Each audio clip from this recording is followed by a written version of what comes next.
दोस्तों आप भी अगर किसी भी एयरलाइन का डोमेस्टिक या इंटरनेशनल फ्लाइट टिकट बुक करना चाहते हैं तो आज के इस वीडियो में आईआरसीटीसी ऑफिशियल मोबाइल एप्लीकेशन के माध्यम से एक फ्लाइट टिकट लाइव में आपको बुक करके दिखाने वाला हूं। जो कि यहां से टिकट बुक करने का फायदा यह है कि कन्वीनियंस चार्जेस बहुत ही कम लगते हैं, ट्रेवल इंश्योरेंस बिल्कुल ही फ्री में आपको देखने को मिल जाते हैं। इसी के साथ साथ टिकट बुक करने के बाद बाई चांस यहाँ से टिकट को कैंसिल करना पड़े या रीशेड्यूल करना पड़े तो क्या टर्म्स एंड कंडीशन रहेगा, क्या चार्जेस रहेगा, सब कुछ जानेंगे आज के इस वीडियो में। तो चलिए चलते हैं मोबाइल के स्क्रीन के ऊपर और लाइव में एक टिकट बुक करके दिखाता हूँ। इसके लिए हम आ चुके हैं आईआरसीटीसी एप्लीकेशन के ऊपर, जहां पे दोस्तों लॉगिन करने की कोई जरूरत नहीं है। जैसे ही एप्लीकेशन को इंस्टॉल करेंगे इस पेज के ऊपर आ जाएंगे, फ्लाइट वाले ऑप्शन के ऊपर आपको क्लिक कर देना है। उसके बाद ये एक वेबसाइट के ऊपर रिडायरेक्ट करेगा, एप्लीकेशन से बाहर भेज दिया है, यानी कि आईआरसीटीसी एयर वेबसाइट के ऊपर हमें रिडायरेक्ट कर दिया गया है। यहाँ से हम टिकट को बुक कर सकते हैं, जिसमें सबसे पहले आपको वन वे सेलेक्ट करना है। राउंड ट्रिप का भी ऑप्शन है, लेकिन राउंड ट्रिप का मतलब होता है आपको अप और डाउन, यानी कि दो टिकट एक साथ बुक करना हो तो राउंड ट्रिप करना है। तो यहाँ पे वन वे सेलेक्ट कर लेता हूँ। उसके बाद दोस्तों अगर आप डिफेंस में हैं या सीनियर सिटीजन या स्टूडेंट है तो यहाँ पे सेलेक्ट कर सकते हैं। लेकिन आपके जानकारी के लिए बता दूं, तीनों ही कोटा में पैसे का कोई बचत नहीं होने वाला है। जो एक्स्ट्रा सर्विस मिलता है एयरलाइन द्वारा वही आपको मिलेंगे। जैसे कि अगर आप स्टूडेंट है तो आपको एक्स्ट्रा सामान ले जाने का परमिशन मिलता है अगर आपके पास वैलिड आई कार्ड है। लेकिन दोस्तों स्टूडेंट के नाम पे जो डिस्काउंट मिलता है उससे ज्यादा डिस्काउंट आपको नॉर्मल मिल जाते हैं। तो मेरे हिसाब से ये सब सेलेक्ट करने की कोई जरूरत नहीं है। अब चलिए दोस्तों यहाँ पे ओरिजिन यानी कि कहां से और डेस्टिनेशन यानी कि कहां से कहां तक का आपको फ्लाइट बुक करना है। जैसे कि मुझे पटना से दिल्ली का टिकट बुक करना है मुझे, तो यहाँ पे मैं डाल देता हूँ पटना और ये आ गया पटना। मैं सेलेक्ट कर लेता हूँ यहाँ पे। अब पूछ रहा है जाना कहाँ है, तो जाना मुझे है दिल्ली, तो यहाँ पे मैं दिल्ली एयरपोर्ट टाइप कर देता हूँ। दिल्ली आ गया, न्यू दिल्ली सेलेक्ट कर लेता हूँ। अब देखिए दोस्तों कैलेंडर खुल के आ चुका है, यानी कि किस डेट में हमें टिकट चाहिए। तो हालांकि डेट अगर देखोगे तो हर एक डेट के नीचे एक प्राइस मेंशन है। इस प्राइस का मतलब यह है कि इस डेट में सबसे सस्ता टिकट इतने रुपए का मिलेगा, महंगा तो कोई भी अमाउंट हो सकता है। तो फिलहाल जो मुझे टिकट चाहिए 29 अगस्त को, तो मैं सेलेक्ट कर लेता हूँ। अब देखिए यहाँ पे रिटर्न डेट पूछा जा रहा है, तो मैं राउंड ट्रिप नहीं कर रहा हूं तो मुझे रिटर्न टिकट नहीं बुक करना है, तो यहाँ पे मैं कुछ भी फिल नहीं करूंगा। अब दोस्तों यहाँ पे ट्रैवलर एंड इकोनॉमी का ऑप्शन आ रहा है, इसके ऊपर हम क्लिक करेंगे तो आप देख सकते हैं पूछा जा रहा है 12 साल से ज्यादा उम्र के कितने लोग ट्रैवल कर रहे हैं, 1 2 3 4 रेट कर लेना है। ट्रेन टिकट में क्या होता है, पहले नहीं पूछता है कितने लोगों का टिकट बुक करना है, बाद में हम 4 5 3 4 लोगों का नाम ऐड कर देते हैं। लेकिन दोस्तों फ्लाइट में ऐसा नहीं होता है, जितने लोगों का टिकट बुक करना है पहले ही यहाँ पे आपको बताना पड़ेगा। बाकी 2 साल से 12 साल के उम्र के जितने भी बच्चे ट्रेवल कर रहे हैं उसका आपको 1 2 3 4 ऐड कर लेना है। और ये फ्री में ऐड नहीं होगा। किसी बच्चे का भी टिकट ले रहे हैं जिनका उम्र 2 साल से 12 साल के बीच का है तो उसका पूरा किराया देना होगा और सीट भी मिलेगा, यानी कि एडल्ट जैसा ट्रीट किया जाता है। बाकी दोस्तों इन्फेंट जिनका उम्र 2 साल से नीचे का है उनका 1800 रुपया फिक्स प्राइस है डोमेस्टिक फ्लाइट के लिए। चाहे आपका खुद का टिकट 5000 का हो या 2500 का हो, बच्चे का 1800 फिक्स लगेगा और उसका सीट भी नहीं मिलेंगे। ठीक है, तो उम्मीद करता हूँ ये जो बच्चे वाला टर्म्स एंड कंडीशन था अच्छे से आप समझ चुके हैं। अब दोस्तों यहाँ पे आगे आ जाता है केबिन क्लास। यहाँ पे इकोनॉमी सेलेक्ट करने वाला हूँ क्योंकि प्रीमियम इकोनॉमी बिजनेस क्लास ये सब महंगे टिकट होते हैं, तो इकोनॉमी सेलेक्ट कर लिया। अब उसके बाद डायरेक्टली हमें सर्च फ्लाइट के ऊपर क्लिक कर देना है। अब देखिए दोस्तों पटना से न्यू दिल्ली जाने वाले जितने भी फ्लाइट है सभी का डिटेल्स यहाँ पे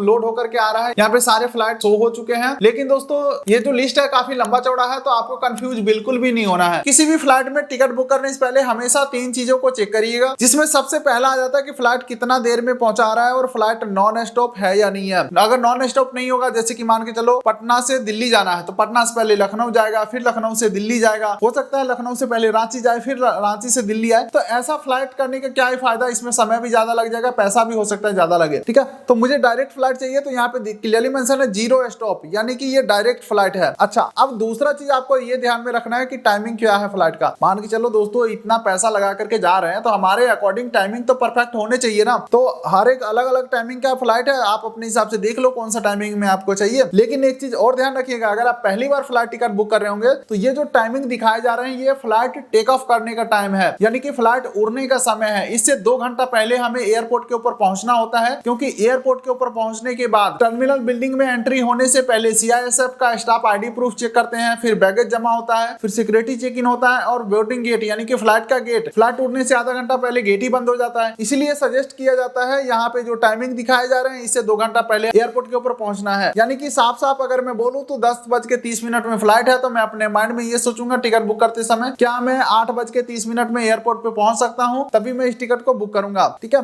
दोस्तों, फिलहाल मेरा फाइनल डिसीजन है इस टिकट को बुक करने का। तो लास्ट हमें ये देख लेना है कि पैसा हमें कितना देना होगा। हालांकि यहाँ पे जो अमाउंट दिखाए जा रहे हैं इसके ऊपर थोड़ा बहुत और भी चार्जेस ऐड होंगे, जैसे कि कन्वीनियंस चार्जेस हो गया। लेकिन अगर हम डिस्काउंट कूपन अप्लाई करेंगे तो अमाउंट कम भी हो सकता है। तो इसलिए यहाँ पे मोटा मोटी अमाउंट ये मान के चलो फिक्स नहीं है, लेकिन ये तो चलिए मैं इसे बुक करता हूँ, इसके ऊपर मैं क्लिक करता हूँ। तो आप देख सकते हैं दोस्तों व्यू प्राइस का ऑप्शन आ चुका है और 2-3 ऑप्शन आ रहा है बुक करने का। पहला ऑप्शन आ रहा है 51 से 42 में बुक करने का, ठीक है। नीचे स्क्रॉल करेंगे तो दूसरा ऑप्शन आ रहा है 54 से 57 में बुक करने का। दोनों में फर्क क्या है मैं थोड़ा सा एक्सप्लेन कर देता हूँ। देख सकते हैं अगर हम सस्ते में बुक करते हैं तो यानी कि 51 से 42 में बुक करते हैं तो कैंसिलेशन चार्जेस हमें देने होंगे 4,999 रुपया और डेट चेंजेस चार्जेस देने होंगे 3,999 रुपया। वहीं पे अगर मैं महंगे में बुक करता हूं तो डेट चेंजेस चार्जेस 999 है और कैंसिलेशन चार्जेस 3499 है। लेकिन दोस्तों मैं आपको बताऊं तो ये जो सारे ऑप्शन है महंगे वाले ये कमाई करने के लिए बनाया गया है। तो आप बस हमेशा सस्ते में टिकट बुक करिए अगर आपको जाना तय है। अगर आपको लगता है कि हमारा ट्रेवल प्लान चेंज भी हो सकता है, मैं नहीं भी जा सकता हूं, तो आप महंगे में बुक कर सकते हैं यानी कि रिशेड्यूल करवा सकते हैं जिससे कि आप बाद में रिशेड्यूल करवा पाओगे। फिलहाल मैं सस्ते में बुक करता हूं, बुक नाउ के ऊपर मैं क्लिक करता हूं। अब देखिए दोस्तों यहाँ पे बोल रहा है आरसीटीसी का यूजर नेम डालो और पासवर्ड डालो। तो अगर आप ट्रेन टिकट कभी बुक किए होंगे तो आपके पास आईडी पासवर्ड होगा ही, अदरवाइज गेस्ट लॉगिन के ऊपर क्लिक कर लेंगे। फिलहाल मैं गेस्ट लॉगिन करता हूं तो email ID mobile number enter करके साइन इन करेंगे।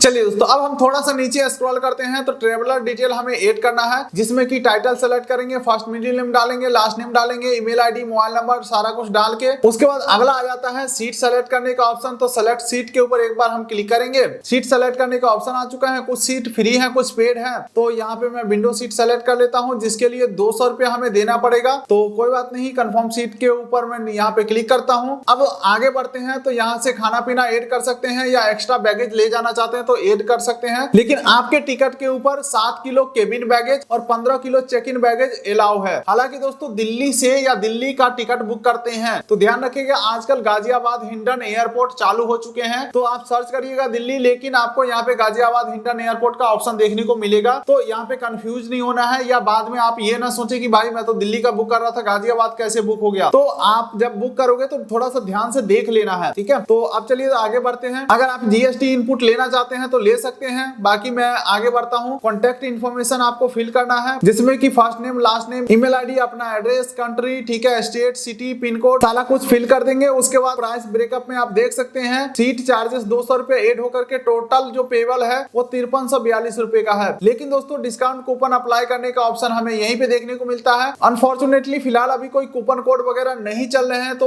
कोई कूपन नहीं देखने को मिल रहा है। हालांकि जब आप इस वीडियो को देख रहे होंगे तो कूपन कोड का यहीं पे ऑप्शन देखने को मिल सकता है अगर कोई कूपन कोड चल रहा होगा। फिलहाल दोस्तों मैं कंटिन्यू के ऊपर क्लिक करके आगे बढ़ता हूँ। अब उसके बाद दोस्तों एक बार अपना सारा डिटेल को वेरीफाई कर लेना है, सब कुछ सही है तो एक टर्म्स एंड कंडीशन एग्री करके मेक पेमेंट के ऊपर हम क्लिक करेंगे। और आप देखिए हमारे नंबर पे एक ओटीपी गया, ओटीपी एंटर करके वैलिडेट ओटीपी के ऊपर क्लिक करेंगे। हालांकि अगर आप आईआरसीटीसी यूजर नेम पासवर्ड डाल के आगे कंटिन्यू करते बुकिंग करते तो आपको ओटीपी डालना नहीं होता। चलिए दोस्तों अब हम आ चुके हैं फाइनली पेमेंट पेज के ऊपर। यहाँ पे किसी भी पेमेंट मेथड से पेमेंट कंफर्म करना है, credit card, debit card, net banking, UPI. तो यहाँ पे मैं रोजर पे से पेमेंट करता हूँ। कंफर्म पे के ऊपर हमने क्लिक किया और ये हम आ चुके हैं पेमेंट पेज के ऊपर। पेटीएम से मैं कर देता हूँ पेमेंट को कंफर्म और जैसे ही मैं पेमेंट कंफर्म करता हूँ देख सकते हैं दोस्तों हमारा टिकट बुक हो चुका है। एयरलाइन द्वारा हमें पीएनआर नंबर मिल चुका है। इसी पीएनआर नंबर के थ्रू और पैसेंजर का नेम के थ्रू हम वेब चेक इन कंप्लीट कर पाएंगे। वेब चेकिंग करेंगे, वेब चेक इन करेंगे तो वहां से बोर्डिंग पास डाउनलोड होगा। उस बोर्डिंग पास से हम अपना यात्रा कंप्लीट कर पाएंगे। तो आप भी कुछ इस प्रकार से फ्लाइट टिकट को बुक कर पाएंगे। हालांकि दोस्तों cheap flight booking best app कौन सा है इसके ऊपर ऑलरेडी हमने वीडियोस बनाए हुए हैं। उस वीडियो को यहाँ पे क्लिक करके देख सकते हैं और वीडियो को डिस्क्रिप्शन पिन कोड में भी लिंक दे दिया हूं, वहां से आप देख सकते हैं कि रिसेंट समय में कौन सा एप्लीकेशन सबसे सस्ता में आपको टिकट दे सकता है। एक एक एप्लीकेशन के ऊपर हमने कंपैरिजन किया है, लगभग 16 एप्लीकेशन के ऊपर हमने कंपैरिजन किया है। इस वीडियो को जरूर से देखिएगा। इस वीडियो को करते हैं यहीं पे एंड, वीडियो कर दीजिए लाइक, चैनल कर दीजिए सब्सक्राइब, ताकि मिलेंगे ऐसे ही किसी अगले वीडियो में। तब तक के लिए नमस्कार।